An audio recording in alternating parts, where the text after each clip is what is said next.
OK. Est-ce qu'il y en a qui ont entendu mon message que j'ai donné il y a 2 semaines à Oran?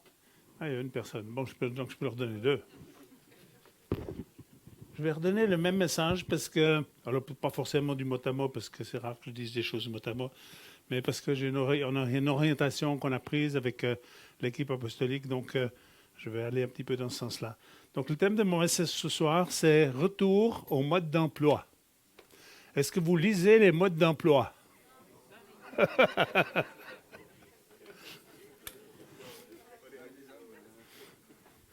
Le plus souvent, on ne les lit pas. Hein. Des fois, ils sont aussi longs comme un bras. Il faut déjà chercher longtemps pour trouver la bonne langue. Parce que... Alors, j'ai fait une expérience. Et puis, comme souvent, je n'ai pas lu le mode d'emploi. J'ai trouvé que je consommais trop d'électricité. Et puis, j'ai un chauffe-eau électrique. Puis, je dis à ma femme, il faut qu'on trouve une solution pour qu'on consomme moins d'électricité. Je trouve que ça consomme vraiment trop. Et puis, j'ai eu une lumière. Je ne sais pas si ça en était une finalement, mais je rentrais de France et je dis à ma femme, on va s'arrêter chez Castorama et je vais aller voir qu'est-ce qu'ils ont comme système de chauffe-eau, de boiler, parce qu'on va pouvoir quelque chose aujourd'hui qui économise un peu l'électricité. Puis je me suis dit, est-ce qu'il y a un truc solaire, est-ce qu'il y a un truc... Et je trouve un boiler avec un système de pompe à chaleur. Génial. J'ai dit, c'est exactement ça que j'ai besoin, ça consomme 50% de moins d'électricité qu'un boiler normal. Alors... j'ai regardé, j'ai dit trop facile, 3 fils, bleu, terre, neutre, terre, je vais y arriver, phase, terre, neutre. Et puis, moi, j'ai déjà installé BX, boiler, etc. Donc, eau chaude, eau froide, vanne de pression, parce que quand l'eau chauffe dans le boiler, il faut que ça puisse sortir, hein, parce que l'eau prend plus de place que ça chauffe. Donc, il y a une vanne qui permet que ça... J'ai monté tout ça, impeccable. Et puis... j'ai installé l'électricité, puis les plombs sont tombés. Alors j'ai remonté les plombs, puis ils sont restés en haut. Et puis j'ai dit, maintenant je vais aller embrayer le boiler, donc j'ai pesé sur le bouton, mais aucune lumière qui s'allumait, rien du tout. Puis là j'ai pris le mode d'emploi. Dans ma boîte de dérivation, j'avais une phase qui était en fait pas une phase, j'avais un neutre qui devait normalement être un neutre, mais qui était une phase. Et au lieu de brancher une phase à un neutre inter, j'ai branché 2 phases, donc 400 volts sur mon boiler et je l'ai grillé. Et là, tu prends le mode d'emploi, je dis, je n'ai pas vu ça. Et puis, c'est pas l'ampérage que j'avais pensé que c'était, etc. Donc, des fois, c'est pas mal de... Alors, le boiler, il est très beau. Il est pendu dans le corridor. L'eau froide rentre. Vous pouvez ouvrir le robinet, l'eau sort, mais elle sort froide. C'est comment dans vos vies? Est-ce que ça sort chaud? Est-ce que ça sort froid? Est-ce que l'installation, elle est bien branchée avec Dieu? Donc, je ne suis pas en train de faire de reproche tout. On est tous appelés, même il y a des choses, des fois, on fait parce qu'on a l'habitude. Mais j'aimerais revenir sur la question retour au mode d'emploi, aussi par rapport à l'Église, et comment certaines choses doivent évoluer et puis fonctionner. Donc ça, c'était l'orientation, c'est justement la traduction de mon histoire du boiler, du chauffe-eau. Mais j'aimerais aller dans une première lecture. Je l'ai sur mon téléphone parce que je veux lire. Je vous encourage, je ne sais pas, qui a une Bible Parole de vie? Est-ce que quelques-uns, vous avez cette Bible-là? Vous pouvez les télécharger sur vos téléphones, sur vos plaquettes, etc. Moi, je trouve que c'est une très, très bonne traduction. Ils ont fait un très, très bon job dans la traduction. Alors, si vous prenez juste sur les plaquettes comme ça, habituellement, vous avez les apocryphes dedans. Les apocryphes, c'est des textes qui n'ont pas été canonisés, que les catholiques utilisent en particulier, mais je ne vous recommande pas, ce ne pas des textes intéressants, ce pas des textes qui ont été canonisés, contrairement aux autres textes de l'Écriture. Mais je trouve les textes toujours très intéressants, puis il y a comme une nouvelle fraîcheur qui est là. Donc j'aimerais lire 3 versets pour commencer, dans Luc 5, 37 à 39. C'est Jésus qui parle, et il dit « Personne ne met du vin nouveau dans de vieilles outres. Sinon, le vin nouveau fait éclater les outres, il coule par terre, et les outres sont abîmées.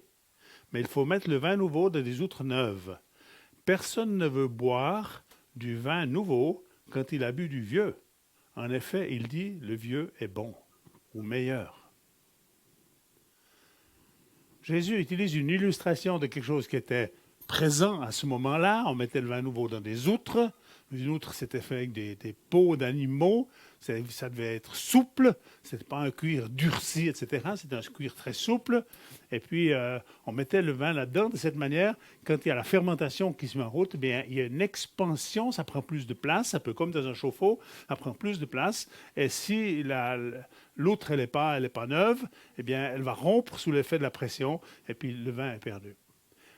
Alors, le vin nouveau, c'est quoi? Ce vin nouveau, c'est la présence de Dieu. Alors, vous l'avez tous reçu initialement quand vous avez reconnu le Christ et que vous avez accueilli la présence du Saint-Esprit. Mais on a tout au long de notre vie, on a besoin d'accueillir ce vin nouveau de nos vies. Là, ils viennent de finir les vendanges, il y a seulement quelques semaines. Et puis, il y a du mou. Puis ce mou, il faut le mettre dans des réservoirs. Aujourd'hui, on ne met plus ça dans des outres, en tout cas pas chez nous. Mais on met ça dans des réservoirs en inox et autres, etc., pour que la fermentation puisse avoir lieu, pour que les choses puissent décanter. Avec un but, c'est que le vin qui est nouveau aujourd'hui, il soit un vin ancien, dans une année ou dans quelques années, qui aura décanté, qui aura terminé sa fermentation, etc., et puis qui va être un bon vin. Alors, le vin nouveau, c'est ce que Dieu veut nous donner. L'outre, c'est nous. Et le défi, c'est que nous restions des outres neuve. Et je ne crois pas que ça a à voir avec l'âge, en disant lui il est jeune, lui c'est une outre neuve, puis lui un peu plus âgé, lui c'est une outre vieille. Je pense qu'on peut être jeune et être une outre vieille, et puis on peut être vieux et être une outre neuve. Et je crois que chacun d'entre nous, on a veillé de dire, Seigneur, je veux garder cette capacité à recevoir ta présence, pour que cette présence de Dieu, qu'est-ce qu'elle va faire, la présence de Dieu en nous? Elle va se transformer. Et d'abord, elle amène une certaine pression. Et on a vu parfois des gens qui ont touché par la présence de Dieu, puis ils ont comme explosé, parce que tout à coup, ils ne supportaient plus cette présence de Dieu, tellement c'était fort. Et puis ça s'est parfois mal terminé, parce qu'ils n'étaient pas préparés. Et j'aimerais vraiment vous encourager à considérer chacune de vos vies, pour dire, Seigneur, qu'est-ce que je peux faire pour rester une outre neuve dans laquelle tu peux mettre le vin nouveau. Il y a une chose qui est surprenante dans ce texte, c'est qu'à la fin, il est dit que tous ceux qui ont... Personne ne veut boire du vin nouveau qui était l'abus du vieux. Parce qu'il dit le vieux, il est bon ou il est meilleur. Je vois 2 interprétations dans ce texte. La première, c'est que parfois, on a une certaine résistance à ce qui est nouveau. Ça peut être une première interprétation. La deuxième interprétation, c'est que... Excusez-moi. C'est que les gens qui s'en viennent et qui vont commencer à chercher Dieu, parce que je crois que si d'une part, on s'en va vers des années qui vont être assez difficiles et peut-être comparables aux années, aux vaches maigres de l'histoire de Joseph avec Pharaon. À côté de cela, je crois qu'il y a un mouvement de l'Esprit de Dieu qui va toucher cette génération. Et les gens qui sont autour de nous, ils ne veulent pas du vin qui est en fermentation, et puis du vin nouveau, ils veulent du vieux vin. Et si tu veux continuer à avoir dans ta vie du vieux vin, il faut accueillir du nouveau chaque année. Chaque année, normalement, il y a une nouvelle vendange, il y a une nouvelle récolte. Et Dieu veut déverser dans ta vie d'une façon pas seulement unique, une fois. Oui, j'ai dit oui à Jésus, maintenant je suis bon pour le reste de ma vie. Mais toujours à nouveau dire, Saint-Esprit, j'accueille ta présence, j'accueille ta vitalité, je veux marcher dans les dons. Est-ce que tu sais quel est le don que Dieu t'a donné? Il y a trop de chrétiens qui ne savent pas quel don que Dieu leur a donné. Ils disent, bof, moi je ne sais pas si j'ai un don. Puis tu en as d'autres qui sont un peu plus audacieux et disent, moi, il y a une femme qui allait voir son pasteur, elle a dit, moi Dieu m'a donné les 10 dons spirituels. Moi, je trouvais qu'elle était courageuse. Elle s'est juste gourée sur le chiffre, mais parce que le pasteur lui a dit, oui, parce qu'en plus des 9 qui sont écrits dans Corinthiens 12, tu as celui de l'humilité. Mais je ne veux pas que ce soit un obstacle, hein, parce que c'est pas ça, on rigole un tout petit peu, mais l'objectif, j'aimerais que tu découvres, mon frère, ma sœur, quel est le don que Dieu a préparé pour toi. Très important. Et il n'y en a pas juste un. Très souvent, il y en a plusieurs. Et je vous encourage à utiliser ces dons. Il y a eu des faux concepts et des faux concepts de pensée. On a pensé que Dieu allait nous faire justement ce pourquoi il n'est pas fait. Et puis si, voilà, j'aime pas, surtout pas aller en Afrique, donc Dieu va m'envoyer en Afrique, donc je préfère rien lui demander, comme ça, je suis tranquille. Non, Dieu va pas te faire ce que tu ne veux pas faire. C'est un faux concept qui est tordu. Dieu va te conduire. Parfois, Dieu, c'est sûr que parfois Dieu nous surprend, mais Dieu va te conduire exactement là où tu as besoin d'aller, là où ce qu'il a préparé pour toi. Et ce qu'il a préparé pour toi, ça ne correspond pas à quelque chose que tu ne veux pas, ça correspond à quelque chose à quoi tu aspires à l'intérieur de toi, sans parfois comprendre quel en est le chemin. Découvre quel est le don. Seigneur, quel est le don que j'exerce le plus aisément? Vous devriez tous être capables de prophétiser, vous savez ça, hein? Est-ce que vous savez comment faire quand on est en colère avec quelqu'un et puis qu'on doit engueuler quelqu'un? Est-ce qu'il y en a qui ont déjà eu ces expériences-là? Vous n'avez jamais été en colère, hein? Mais si une fois vous êtes en colère, si ça vous arrive, vous regardez comment vous faites pour engueuler celui qui vous a fait tort, par exemple, ou qui vous a offensé, ou qui a coupé la route, ou qui n'a pas été sympa, puis qui n'a pas été juste dans les affaires. Comment est-ce que vous réagissez? Vous n'avez pas besoin de dire est-ce que j'ai le don pour l'engueuler ou pas, vous l'engueulez, après c'est tout. Donc si vous savez faire ça, vous savez aussi faire dans l'autre sens.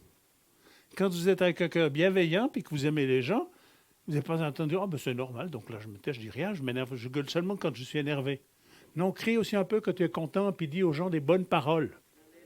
Parce que si ça peut marcher dans le négatif, sûrement que ça doit aussi marcher dans le positif. Puis tu n'as pas besoin toujours d'avoir une révélation transcendante de Dieu. Parce qu'il faut là aussi, il y a une spiritualité qui est biaisée parfois. On dit, il faut que Dieu me parle. Il faut d'abord qu'on prie très, très, très, très, très, très longtemps, puis qu'on jeûne, puis peut-être Dieu va me parler. Non, non. Si je te revois à Lausanne, puis je te dis, OK, ben, tu vas demander au Saint-Esprit de te conduire, on va te bander les yeux, va dans ta voiture, tu demandes au Saint-Esprit à quel moment il faut tourner ton volant. Tu vas dire, tu es complètement taré. Personne de sensé va faire ça. Parce qu'on dit, mais Dieu va nous donner des yeux pour voir. Et dans les choses naturelles, il ne faut pas qu'on néglige les spirituels, mais il ne faut pas qu'on les utilise en pensant qu'il n'y a plus que la spiritualité. Quand j'ai reçu une vision de Dieu, alors je peux faire quelque chose, et si je n'ai pas une vision de Dieu, je ne peux rien faire. C'est faux. Dieu t'a donné du bon sens, Dieu t'a donné de la sagesse. Tu aimes quelqu'un, tu dis, cette personne, elle a besoin juste d'être encouragée. Je vais être l'instrument pour l'encourager. Je vais être l'instrument pour souligner ce que j'ai vu dans elle qui est extraordinaire. Puis ça, c'est juste, waouh! Tant de gens, ils auraient tellement besoin d'une parole qui les reconnaît, une parole où on les élève un tout petit peu. Ça s'appelle la prophétie. Vous savez ce qu'il a dit, Moïse, hein, dans Nombre 11.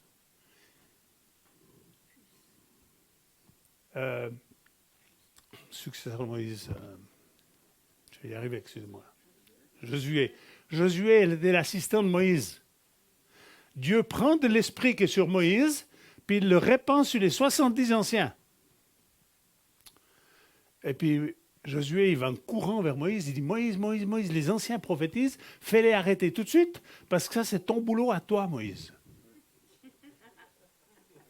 Et quelle est la réponse de Moïse? Vous pouvez lire ça dans Nombre 11, à partir du verset 25 à 29. Moïse dit, puisse tout le peuple être composé de prophètes. Et ils se sont mis à prophétiser, et au verset 29, on va voir, mais ils ne continuèrent pas. Est-ce qu'il y en a qui veulent leur ressembler? Non. Vous devez commencer à faire quelque chose et vous devez continuer à le faire. Parce que vous allez devenir bien meilleur si vous continuez à exercer quelque chose.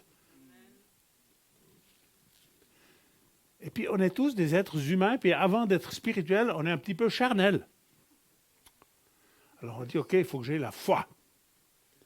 Et puis, je dis, maintenant, je vais guérir les malades. Et puis on dit, oh, ça ne marche pas. Travaille ta relation avec Dieu. J'ai lu un livre tout récemment.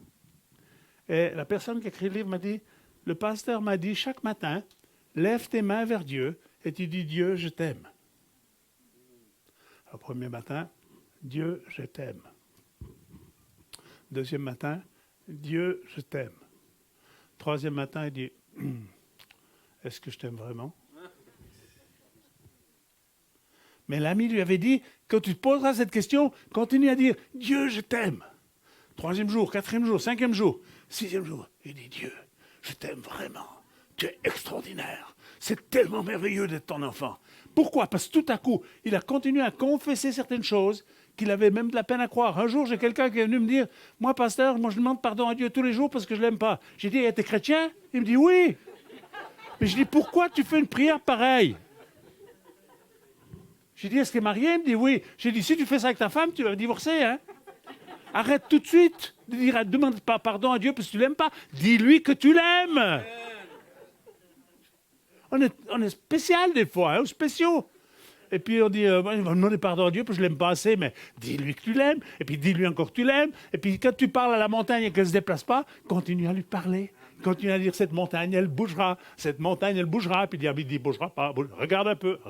Ça n'a pas bougé, ça n'a pas bougé, ça n'a pas bougé. Seigneur, merci parce qu'elle va bouger, parce que ta parole, elle dit qu'elle va bouger, que je peux m'adresser à la montagne et que si je doute pas dans mon cœur, et des fois il y a du doute, mais je continue à croire, je continue de faire, je continue de faire ce que Dieu m'a demandé de faire, et tout à coup, la montagne bouge. Et les montagnes vont bouger, mes frères et sœurs. Par l'action et la puissance de l'Esprit de Dieu qui est en vous. Arrêtez de croire que vous êtes habité par toutes les forces d'esprit méchant et que la présence de Dieu n'est pas là. Commencez à croire, merci Seigneur pour ta présence.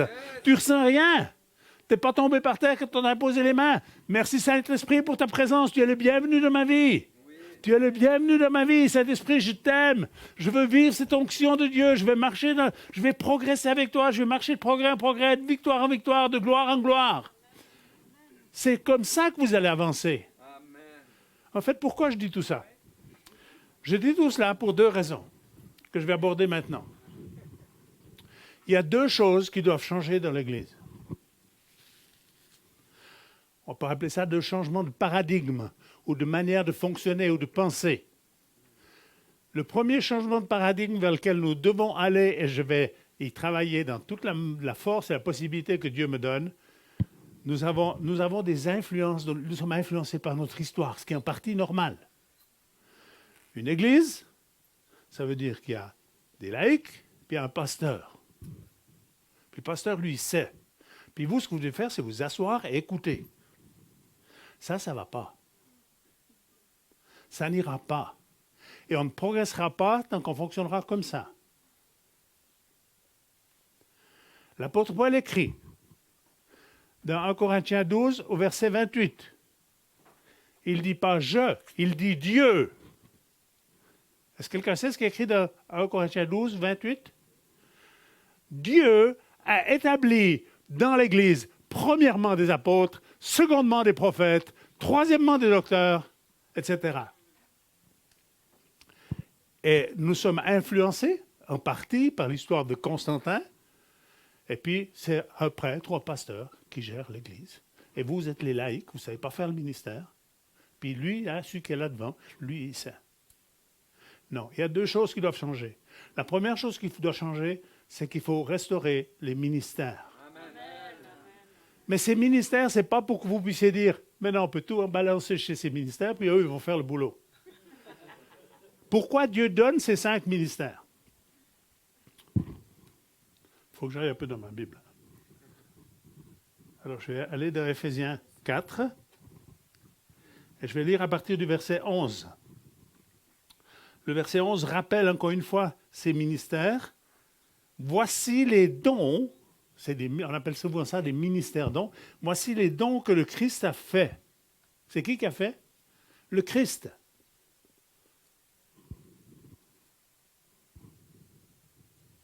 Les uns ont reçu le don d'être apôtres, d'autres d'être prophètes, ou bien d'annoncer la bonne nouvelle, c'est des évangélistes. D'autres ont reçu le don de conduire le peuple de Dieu, pasteur, ou encore d'enseigner, docteur. Le Christ a voulu former ceux qui appartiennent à Dieu. C'est qui ceux qui appartiennent à Dieu? C'est nous tous. C'est son peuple. Et l'objectif des 5 ministères, le premier paradigme, il faut restaurer les ministères. On ne les a pas toujours tout de suite les 5, mais il faut restaurer les ministères avec un but, c'est que vous soyez formés et que vous exercez le ministère. Et tout à coup, le dimanche, c'est plus un truc ennuyeux, puis on se dit, oh, je vais aller à l'église, parce que si je manque, ils vont voir, puis ils vont dire, je suis un mauvais chrétien. Non, mais tu viens à l'église avec enthousiasme, puis tu dis, cette semaine, j'ai chassé un démon, il est parti. J'ai prié pour un malade, il était guéri. J'ai témoigné à cette personne, elle a donné sa vie à Christ. C'est comme ça que ça doit fonctionner, mes frères et sœurs. Le ministère doit revenir au peuple. Je crois au sacerdoce universel, mais pas la manière dont il était pensé il y a 60 ans en arrière, quand j'étais jeune. Parce que le sacerdoce universel, à ce moment-là, c'est ce qu'on m'a enseigné à moi, tout le monde, pas de pasteur, aucune organisation dans l'Église, c'est pas ce que la parole de Dieu dit. Dieu donne les ministères pour former le corps, pour que vous puissiez commencer, que l'apôtre lève des ministères apostoliques. Il n'y a pas besoin qu'on s'appelle tous apôtres, prophètes, etc., mais qu'on soit tous équipés afin de faire le ministère. Je vais continuer à lire mon texte. Par ces dons, le Christ a voulu fermer ce qui appartient à Dieu. Ainsi, ils peuvent accomplir leur service de chrétiens pour construire le corps du Christ.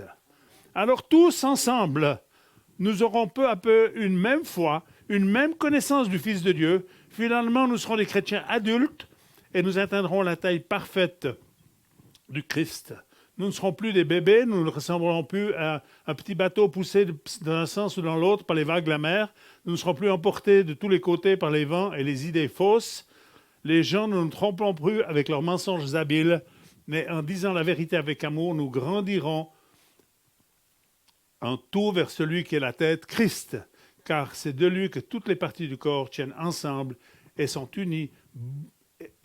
Beaucoup d'articulations servent à unir le corps, et quand chaque partie du corps fait son travail, le corps grandit et se construit lui-même dans l'amour. Nous devons retrouver cela dans le corps de Christ. Il ne faut pas qu'on mette les gens... Dieu a dit premier rang, deuxième rang, etc. Le danger qui existe, parce qu'il y a eu des dérapages dans l'aspect du ministère. Aujourd'hui, on est resté très, très bloqué sur la question des... Il faut un pasteur. Même si tu n'es pas pasteur, la seule manière de salarier, c'est d'être pasteur. Je veux qu'il y ait des apôtres dans les églises. Et je vais établir des apôtres, et je vais les accompagner. Je veux qu'ils apprennent à reconnaître au moins un ou deux ministères prophétiques, un ou deux ministères doctorants, etc. L'objectif, c'est que vous soyez influencés par ces ministères, parce que ce qui va vous influencer, c'est ce que vous allez devenir. Si vous avez quelqu'un... Parce que ces ministères, ce n'est pas nouveau, puis Dieu va tout à coup faire quelque chose de nouveau, parce qu'on est en 2020. Dieu a toujours donné ces ministères. Le problème, c'est qu'on ne les a pas établis et reconnus. J'ai parlé avec Dieu. J'ai dit, Dieu, je ne suis pas satisfait. Je ne suis pas très satisfait. Et en particulier, Seigneur, j'aimerais savoir où sont les prophètes. Puis le Seigneur m'a dit, où sont ceux qui les établissent? Où sont les apôtres? S'il n'y a pas d'apôtres, il n'y aura pas de prophètes. On continuera à s'appeler tous pasteurs. Donc j'aimerais qu'on avance pour être ces outre-neuves, pas seulement sur le plan individuel, mais sur le cadre des idées communautés locales, si possible du corps de Christ, mais ça implique un changement de mentalité. Et il faut arrêter d'enseigner qu'il n'y a plus d'apôtres. Parce qu'on a enseigné dans beaucoup d'écoles que les apôtres, c'était seulement les 12 qui étaient avec Jésus, ce qui n'est pas vrai. Parce qu'on voit dans l'Écriture qu'il y a beaucoup d'autres endroits où il y a des apôtres. Et même au moment où Jésus va ressusciter, il est dit qu'il est apparu dans 1 Corinthiens 15, il est apparu aux 12, puis il apparaît à plus de 500 personnes à la fois après sa résurrection, puis il apparaît à tous les autres apôtres. Donc il y a toute une troupe d'apôtres qui sont là, comme il y a des écoles de prophètes, il y a des troupes de prophètes qui sont là, etc. Et Dieu veut que l'aspect apostolique touche vos vies, que l'aspect doctorant touche vos vies, que l'aspect pastoral touche vos vies. Et puis certains vont être plus forts dans un sens, un peu plus dans un autre, mais vous puissiez dire, waouh, je suis en train de faire ce que Dieu m'a appelé à faire. Je ne suis plus juste quelqu'un qui vient le dimanche pour chauffer la chaise, mais pour être un acteur. Et ça, c'est tout un petit travail. Et ça implique aussi que ceux qui sont établis, et on va établir ici, moi je crois vraiment que Christophe a un appel apostolique. C'est pour ça qu'il y a tout ce monde ici après combien d'années que vous avez démarré? 3 ans, 4 ans? 3 ans et demi. Parce qu'il y a un ministère apostolique. Alors on peut dire, oui, il y a un ministère apostolique, mais on continue à l'appeler pasteur. Il faut arrêter de l'appeler pasteur. Dans la rue, quand les gens me disent qu'est-ce que tu fais, je leur dis je suis pasteur, sinon j'ai pour une demi-heure expliquer qu'est-ce que je suis. Donc ça ne me gêne pas qu'on m'appelle pasteur. Je ne suis pas en train de dire qu'il faut qu'on m'appelle apôtre. Je n'ai pas ce besoin-là. Mais je veux être ce que Dieu veut que je sois. Et il faut qu'on arrête de se gêner. Alors, dans le cadre des assemblées que nous connaissons, ils m'ont dit, j'espère que bientôt, quelqu'un m'a dit, j'espère que bientôt on va établir des apôtres dans le milieu des assemblées évangéliques. Ah, j'ai dit, bienvenue. Il m'a dit, donc c'est possible. J'ai dit, peut-être dans 25 ans. Et il m'a dit, tu m'offenses. J'ai dit, peut-être, mais j'ai dit, pourquoi je t'offense, c'est que je veux que vous changez votre manière de penser. Et aussi longtemps que vous ne changez pas votre manière de penser et que vous continuez à enseigner que c'est terminé, les 5 ministères, j'ai été donné tout au début de l'histoire, on n'en a plus besoin maintenant, c'est faux. On a besoin plus que jamais, et je crois bien aimé, qu'on va vers un temps de moisson. Et c'est à dessein que j'ai prié pour l'arc lémanique, pour qu'il y ait un souffle de l'Esprit de Dieu. Et je crois que Dieu a entendu ma prière, et je crois qu'il va y avoir un souffle de l'Esprit de Dieu. Mais si l'Esprit de Dieu souffle, et qu'il n'y a personne pour moissonner, qu'il n'y a personne pour oser se lever et dire « Voilà ce que j'ai reçu de la part de Dieu. Voilà ce que Dieu m'a dit pour vous, monsieur et madame. » Sans agresser les gens, puis courir après les gens, Jésus, Jésus, Jésus, mais de leur donner du vieux vin. Pas du vin nouveau, qui n'est pas encore fermenté, puis ils disent ouais, « c'est pas bon. » Ils veulent quelque chose qui aille. La prophétie. C'est quoi la prophétie? C'est que tu as emmagasiné des principes de la parole de Dieu, puis ça ne suffit pas de la mettre sous l'oreiller, il faut l'ouvrir et puis la lire. Il faut revenir au mode d'emploi. Il faut te laisser habiter par la présence du Saint-Esprit. Et si ces deux choses sont en toi, le Saint-Esprit est en toi et que tu es imbibé un peu de la parole de Dieu, tu n'es pas obligé de la savoir par cœur, mais plus on la lit, plus on s'imbibe, alors ce qui va sortir de toi, ça va... Beaucoup de chrétiens, la seule chose qu'ils font, c'est réciter des versets. Moi, j'aime les versets de la parole de Dieu. Mais les gens extérieurs, si tu leur balances 10 versets de la parole de Dieu, ils vont dire, mais ils sont tarés. Ils ont besoin du vin nouveau, du vieux vin. C'est-à-dire celui qui a fermenté à l'intérieur de toi, et quand tu ouvres ta bouche, tu n'es pas en train de citer un verset biblique, tu es en train de dire, voilà ce que Dieu est en train de me dire pour ta vie, mon frère, ma sœur. Je vois que Dieu va donner des forces nouvelles. Dieu va donner une grâce nouvelle sur ta vie, mon frère, et sur toi, ma sœur. Ça va amener de la satisfaction, de la joie. Et ça va commencer, il y a comme quelque chose qui va se rallumer en vous, qui s'appelle l'enthousiasme. Il y a un esprit d'audace qui va toucher vos vies. Si vous dites des choses comme ça aux gens, il n'y a personne qui dit non, merci, je n'ai pas besoin. Mais si vous dites, écoute, je vais te dire, voilà ce qu'il a écrit, puis en plus avec un côté légaliste où on dit, puis tu n'as pas le droit de, puis tu n'as pas le droit de, puis tu n'as pas le droit de, puis on a oublié de dire tout ce qu'on a le droit de faire. On a fait une grande liste, tout ce qu'on n'a pas le droit, mais on n'a pas fait la grande liste, tout ce qu'on a le droit. Il faut qu'on retrouve de la joie, il faut qu'on retrouve de l'enthousiasme. Pour que vous compreniez mon message, je vais conclure après. J'aimerais vous faire... On va essayer de jouer une... Comment on appelle ça? On va jouer la scène des 5 ministères. Hein? Comme ça, vous voyez comment ils fonctionnent, les 5 ministères. Ils ne sont pas beaucoup entraînés, ceux qu'on va utiliser. Je peux vous inviter à me rejoindre. Ici, j'aimerais l'évangéliste. C'est déjà qui l'évangéliste? C'est toi. Super. Ici, j'aimerais le pasteur. Ah, ça, c'est Madame la pasteur. C'est bien. Madame la pasteur. Ici, je veux... Est-ce qu'on met le prophète avant ou bien on met le docteur? Je ne sais plus. Le pasteur. Oui, ça c'est bon. Après, c'est le prophète. Ah oui, il est où le prophète? Ah, elle est là. OK. Madame la prophétesse. Bien. Après le docteur. Le docteur. Et puis ici, je veux l'apôtre. Ah, c'est bien. C'est bien. Alors, mon épouse va lire un texte. Et puis, ils vont juste jouer. Ils n'ont pas été entraînés du tout. Hein, ils ne savent pas ce qu'ils doivent faire. Donc, ils vont juste devoir faire ce qu'on va leur dire. Donc, au fur et à mesure, donc l'évangéliste, le pasteur, le prophète, le docteur, puis l'apôtre. Vas-y, ma chérie. Alors, à mesure que je dis, vous essayez de faire au mieux de ce que je suis en train d'expliquer. Je commence par décrire l'évangéliste. Je dis l'évangéliste est doué pour faire naître des enfants dans le royaume. Il n'y a rien d'autre qu'un évangéliste aime plus que de mettre des bébés au monde.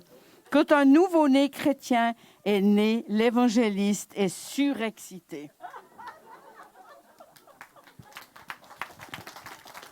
Nous avons choisi un bébé et ce bébé est notre bébé chrétien. L'évangéliste l'embrasse le bébé et saute de joie dans tous les sens. Il est évidemment ravi d'avoir un nouveau bébé dans le royaume. Alors, je dis quelque chose comme ceci. L'évangéliste est tout excité de voir un nouveau-né dans le royaume. Cette excitation dure environ 5 minutes. Après cela, l'évangéliste est prêt à continuer à donner naissance à un autre bébé. Alors, il lance négligemment bébé chrétien par-dessus son épaule et passe à autre chose. Tout le monde dans le public s'exclame. Nous exclamons, mais c'est souvent ce qui se passe dans l'Église. L'évangéliste est doué pour faire naître des bébés, mais ce n'est pas le don de l'évangéliste que de nourrir et de faire grandir les bébés dans la foi. Oui, restez en haut. C'est pourquoi un nouveau chrétien doit être confié aux beaux soins d'un pasteur. Le don du pasteur est de fournir la nourriture, le réconfort, la protection. L'évangéliste doit confier l'autre bébé chrétien à quelqu'un possédant un don pastoral. Le pasteur accourt et prend bébé chrétien dans ses bras, lui caresse la tête et s'assure qu'il va bien. Le pasteur est comme l'infirmière dans la salle d'accouchement, qui prend le nouveau-né, le lave, s'assure qu'il est en bonne santé et le nourrit et protège. Nous avons besoin de pasteurs, ils sont un élément vital dans le corps de Christ. Le cœur d'un pasteur est de fournir réconfort, soins, protection. Notre problème est que dans beaucoup d'églises, un pasteur est tout ce que nous avons. Les chrétiens sont sauvés depuis 30 ans et le pasteur leur caresse toujours la tête, les réconforte et s'assure qu'ils sont bien nourris. Dieu a plus pour nous que cela. C'est pourquoi nous avons besoin de prophètes. Le pasteur remet bébé chrétien au prophète. Le prophète regarde le bébé, pointe son doigt vers lui et dit « C'est bien que tu sois bien dans ta peau et bien nourri, mais tu as un appel de Dieu sur ta vie. Tu as été créé avec une destinée. Il y a des choses que Dieu veut que tu fasses. » Ainsi, le prophète donne à bébé chrétien une vision pour son avenir. C'est ce que font les prophètes. Là où vous avez des prophètes, les gens acquièrent une vision et sont très motivés pour accomplir leur destinée. Mais si un prophète est tout ce que nous avons, notre bébé chrétien peut encore échouer parce qu'il ne comprend pas comment faire ce qu'il est appelé à faire. Alors, le prophète passe bébé chrétien au docteur. Le docteur sort sa Bible, il l'ouvre et dit « Oui, bébé chrétien, tu as un appel de Dieu, mais tu dois comprendre certaines choses. Tu dois comprendre comment marcher avec Dieu et comment fonctionner dans la puissance de Dieu.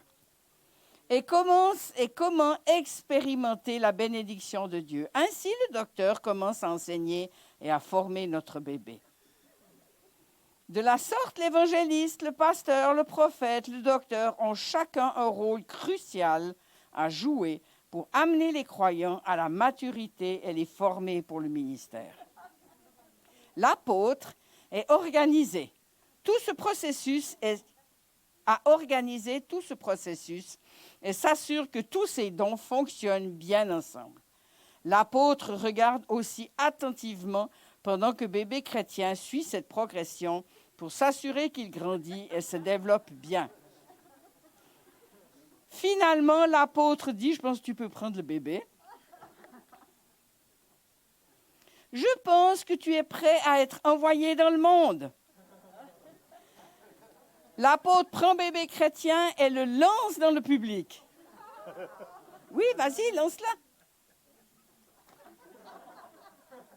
Mais l'exercice n'est pas encore terminé.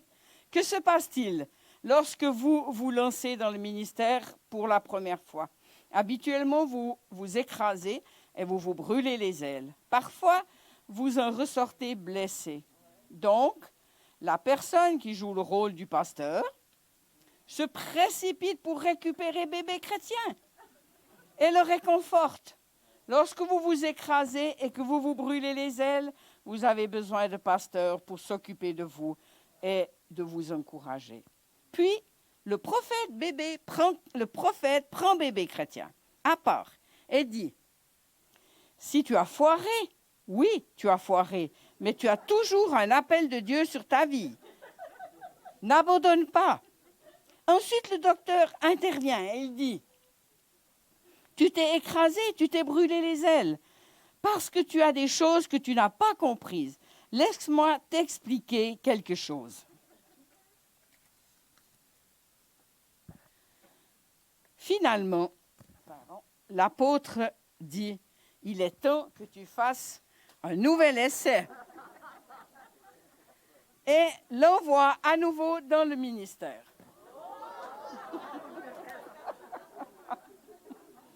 Voyez-vous comment ces 5 dons qui travaillent ensemble vont construire des croyants et les équiper pour le ministère. En peu de temps, bébé chrétien n'est plus un bébé. Avec les bons soins des 5 ministères, notre bébé chrétien mûrit et est équipé pour exercer le ministère avec une grande efficacité. Merci. Merci beaucoup.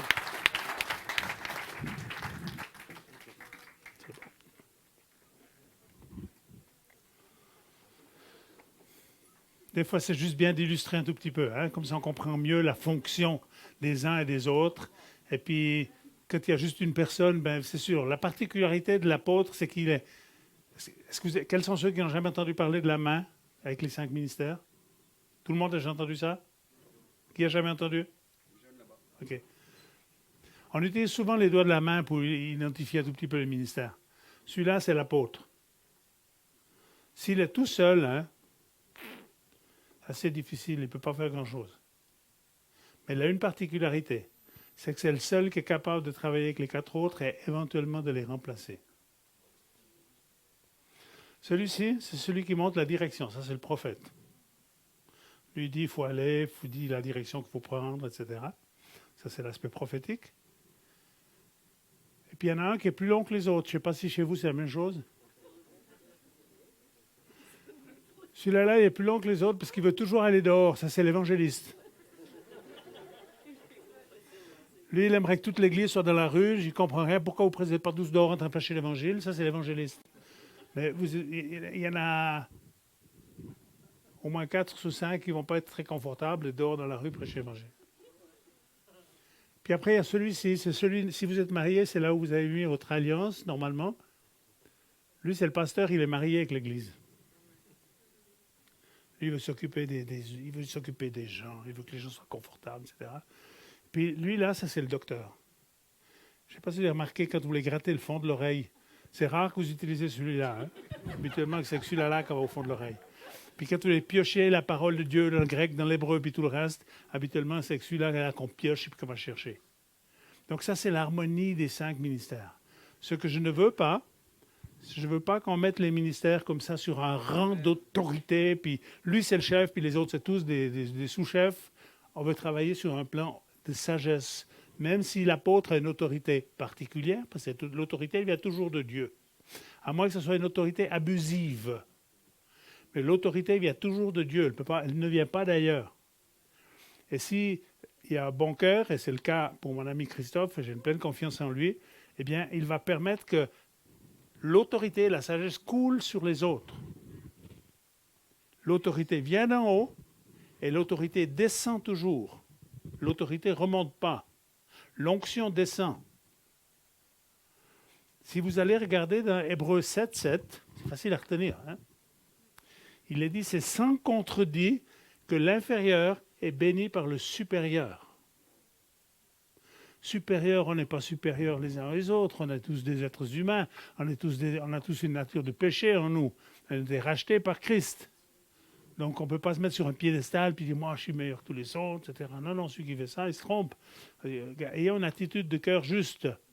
Parce que la parole de Dieu, elle dit que Dieu va faire grâce aux humbles et il va résister aux orgueilleux. Mais le fait d'appeler, si quelqu'un a réellement reçu le don d'être un apôtre ou un prophète ou un docteur ou un évangéliste ou un pasteur, il n'est pas orgueilleux parce qu'il dit « je crois que Dieu m'a donné ce don-là ». Et ces 5 ministères sont redonnés au corps de Christ, mais ensuite, ces 5 ministères doivent rayonner dans vos vies pour que vous puissiez commencer à exercer d'une façon nouvelle et fraîche les dons spirituels. Et dire, moi, ce que le docteur, il a enseigné, ça m'a tellement rejoint. Ce que le prophète, il a dit, moi, j'ai envie d'être un prophète dans cette génération. Et des fois, vous tous, vous n'allez pas être, comment dire ça, d'une façon spécifique, seulement une chose, habituellement, ces 5 ministères, on les met l'un à côté de l'autre, mais dans chacun des ministères, il y a plusieurs facettes. Vous avez, si on baisse un tout petit peu le niveau, on va trouver dans chacune de vos vies des bribes de ces 5 facettes ministérielles. Parce que Dieu vous a tous donné une autorité, en commençant une autorité pour vos propres vies, pour vos familles, si vous êtes père ou mère d'enfants. Donc Dieu vous a donné une autorité pour organiser les choses. Dieu vous a normalement, si vous avez accueilli l'Esprit de Dieu, c'est l'Esprit prophétique, donc vous avez reçu quelque chose du prophétique. Si vous aimez les gens et que vous aimez les encourager, puis les consoler quand c'est difficile dans leur vie, etc., c'est que vous avez quelque chose de pastoral. Si vous aimez partager l'Évangile quand l'opportunité se présente, d'autres ils attendent pour l'opportunité. L'évangéliste, il ne va pas attendre qu'il ait l'opportunité. Il va foncer dans le tas, puis il va dire on va leur prêcher l'Évangile. Il y en a bien quelques-uns qui vont se convertir quand même. Mais la plupart d'entre nous, on ne sait pas faire ça comme ça, parce que moi, par exemple, je ne suis pas bon du tout pour aller attraper les gens dans la rue. J'ai eu pendant des années, d'ailleurs, je n'ai jamais besoin d'aller dehors parce que mon bureau était toujours plein de monde. Et pendant des années, chaque semaine, j'avais des non-chrétiens dans mon bureau. Dieu me les a amenés, parce que je ne sais pas comment les chercher. Le Seigneur me les amène, puis ils viennent, puis ils ne viennent pas parce qu'ils veulent se convertir. Habituellement, ils viennent parce qu'ils ont des problèmes, ils sont malades, ils ont des libérations, etc. Puis je leur prêche l'Évangile. Et j'ai des dizaines de personnes qui sont converties de cette manière dans mon bureau. Mais on le fait avec qui on est, avec les fibres qui sont les nôtres. Et j'aimerais vraiment qu'on puisse progresser dans ce changement de paradigme, qu'on puisse... J'aimerais lire encore un petit bout de texte de ce que j'ai commencé de lire, parce que je crois que là, il y a quelque chose, et je terminerai avec cela, il y a quelque chose par rapport au retour au mode d'emploi. Donc, je continue à lire dans Parole de vie. Ce n'est pas Parole vivante, c'est Parole de vie. PDV. Là, il y a un mode d'emploi intéressant dans Éphésiens 4 quand même. Je lis à partir du verset 17. « C'est pourquoi je vous dis ceci et j'insiste au nom du Seigneur. Ne vivez plus comme ceux qui ne connaissent pas Dieu. » Hello. « Leur pensée ne mène à rien. Leur intelligence est dans la nuit. Ils ne participent pas à la vie de Dieu. En effet, ils sont ignorants parce que leur cœur est fermé. Ils ne savent plus ce qui est bien et ce qui est mal, et ils se conduisent n'importe comment. » Vous avez déjà remarqué ça? Et puis comme se conduire n'importe comment, c'est embêtant parce qu'on est quand même un peu accusé intérieurement, alors on fait des lois pour qu'on puisse se cacher derrière une loi qui justifie le comportement qui n'est pas juste. Parce que chaque être humain, vous savez que c'est chrétien ou pas chrétien, tous les êtres humains, ils savent que tu fais bien, que tu fais mal. Hein? Est-ce que vous avez déjà remarqué que parfois les non-chrétiens, ils disent, lui, il est chrétien et il fait ça, il ne devrait pas faire ça. Puis je lui dis, comment ça se fait que tu sais comment le chrétien doit se comporter et que tu n'es pas chrétien? C'est parce que Dieu a déposé dans l'être humain la connaissance du bien et du mal. Et quand on fait mal, et qu'on sait qu'on ne devrait pas faire mal, eh bien on essaye de faire une loi qui nous protège pour que la loi elle dise que c'est bien, même si c'est mal. C'est ce qu'on est en train de faire dans notre génération aujourd'hui. C'est juste ce qui est en train de se passer aujourd'hui. Ils ne savent plus ce qui est bien et ce qui est mal, et se conduisent n'importe comment. Toutes les actions immorales qu'ils ont envie de faire, ils les font sans se gêner. Vous, ce n'est pas de cette façon que vous avez appris à connaître le Christ. Mais est-ce que c'est bien du Christ que vous avez entendu parler? Est-ce que c'est de lui que est-ce que c'est en lui qu'on vous a enseigné selon la vérité qui est en Jésus? Si oui, vous devez laisser votre vie d'autrefois.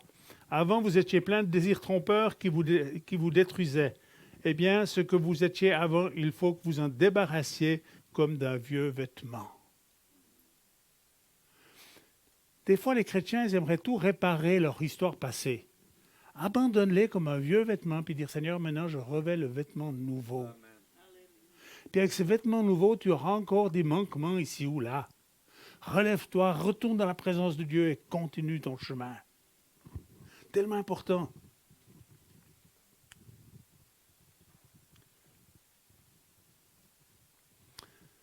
Comprenez les choses d'une façon nouvelle, selon l'Esprit de Dieu. Et comme si vous mettiez un vêtement neuf, devenez une personne nouvelle. Qui c'est qui veut être une personne nouvelle ce soir? Et dire, je veux me revêtir de cette nouvelle identité. Je suis enfant de Dieu. Je suis l'instrument de Dieu.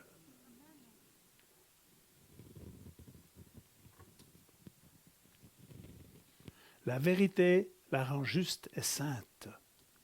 La semaine passée, j'avais une personne dans mon bureau, elle m'a dit, c'est quoi? Est-ce que je peux prier les saints?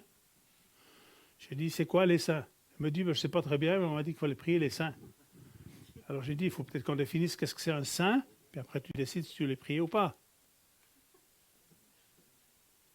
Ah, elle me dit, d'après ce que moi je sais, c'est des gens qui ont fait des bonnes choses. Puis j'ai dit, c'est qui donne le critère que tu es saint ou pas saint? Il dit, ça, c'est les responsables spirituels qui décident ça. J'ai dit, c'est pas ce que la Bible, elle dit. La Bible, elle dit que c'est Dieu qui décide qui c'est qui est saint, qui n'est pas saint. Et comment est-ce qu'on fait pour devenir un saint ou une sainte? Mes frères et sœurs, saints. Parce que vous avez reconnu le Christ. Amen. Et que vous avez dit, oui, j'ai une nature de péché. Et je veux vivre une vie nouvelle avec toi. Je veux me laisser transformer.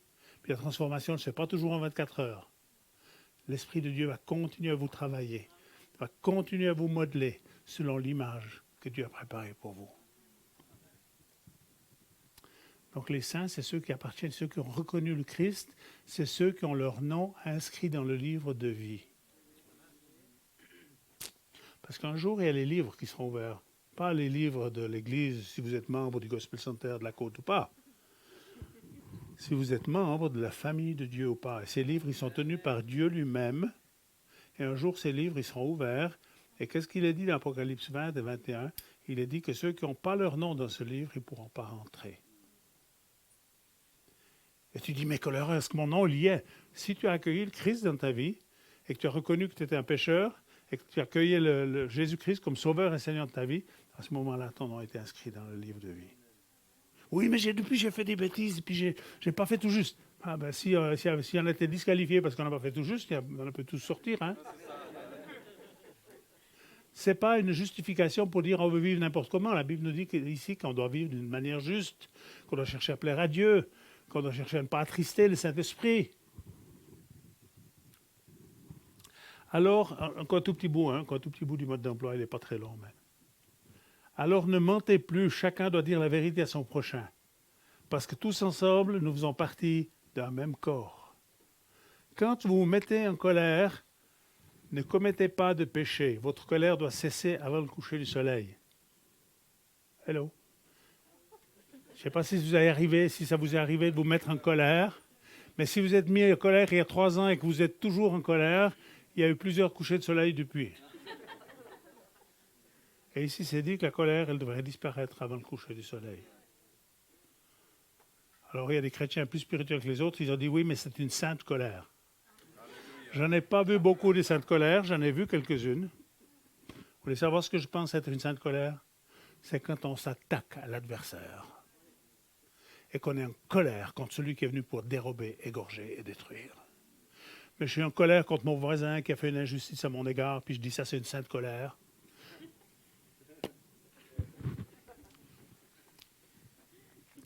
Quand vous êtes en colère, donc ça peut arriver, votre colère doit cesser avant le coucher du soleil. C'est le mode d'emploi. Hein? Ne laissez aucune place en vous à l'esprit du mal. Le voleur ne doit plus voler, ça vous savez, hein, que vous ne devez plus voler. Il doit plutôt faire tous ses efforts pour travailler de ses mains honnêtement. Ainsi, il pourra donner quelque chose à celui qui est dans le besoin et l'aider. Aucune parole mauvaise ne doit sortir de votre bouche. Hello, mode d'emploi. Aucune parole mauvaise devrait sortir de votre bouche. Ni contre les autres, ni contre vous-même. On dit des sottises se concernant. De toute façon, je ne veux pas y arriver. De toute façon, je ne vais jamais me marier. Puis de toute façon, ça ne marchera pas avec moi. Vous êtes en train de vous disqualifier si vous parlez ainsi. Aucune parole mauvaise ne doit sortir de votre bouche. Dites seulement les paroles utiles qui aident les autres selon leurs besoins et qui font du bien à ceux qui les entendent. Dieu vous a marqué de son esprit. Alors ne faites pas de peine à cet esprit. En effet, c'est lui qui vous assure qu'un jour, Dieu vous libérera complètement de vos péchés. Ne gardez pas dans votre cœur le mal qu'on vous a fait.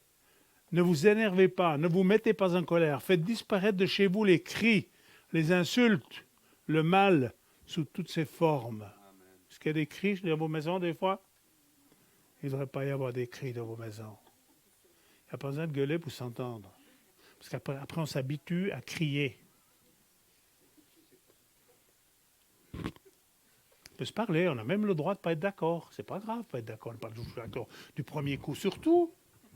Des fois, on a besoin de parler. Mais ce n'est pas en gueulant qu'on va réussir à convaincre l'autre, on va le faire fuir. Alléluia. Il y a beaucoup de gens qui ont dû fuir parce qu'on leur a gueulé dessus, puis on leur a dit des choses méchantes. Soyez bons les uns avec les autres. Ayez un cœur plein de tendresse. Pardonnez-vous les uns les autres comme Dieu vous a pardonné en Christ. Je vous encourage à relire ce mode d'emploi. Éphésiens 4, 17 à 32. Beaucoup de choses très très simples, très très sages que nous devons appliquer dans nos vies. Ma femme me fait des petits signes que c'est l'heure. J'aimerais prier encore pour qu'on puisse laisser Dieu faire de chacune de nos vies des outres neuves, qu'on puisse accueillir le vin nouveau et que ce vin nouveau se transforme à l'intérieur de nous. On est d'accord avec ça? Amen. Et pourquoi on ferait ça? C'est parce qu'on veut qu'il y ait du bon vin qui jaillisse de ta vie et qui va attirer les gens. Je peux vous demander de vous lever, s'il vous plaît? Gloire à Dieu. Gloire à Dieu. Seigneur Jésus, tu as entendu mes propos. Je prie que tu viennes ranimer. Je prie que tu viennes ranimer les portions de rêve que tu as déposées dans la vie de mes frères et sœurs. En chacun de vous, Dieu a déposé des portions de rêve. Et le diable, il a un désir, c'est-à-dire, ce rêve, il ne peut pas se réaliser. Je prie que ce rêve soit comme ranimé. Cette portion du rêve de Dieu qui est en toi soit ranimée. Je prie que tu puisses être, mon frère, ma sœur, cette outre neuve.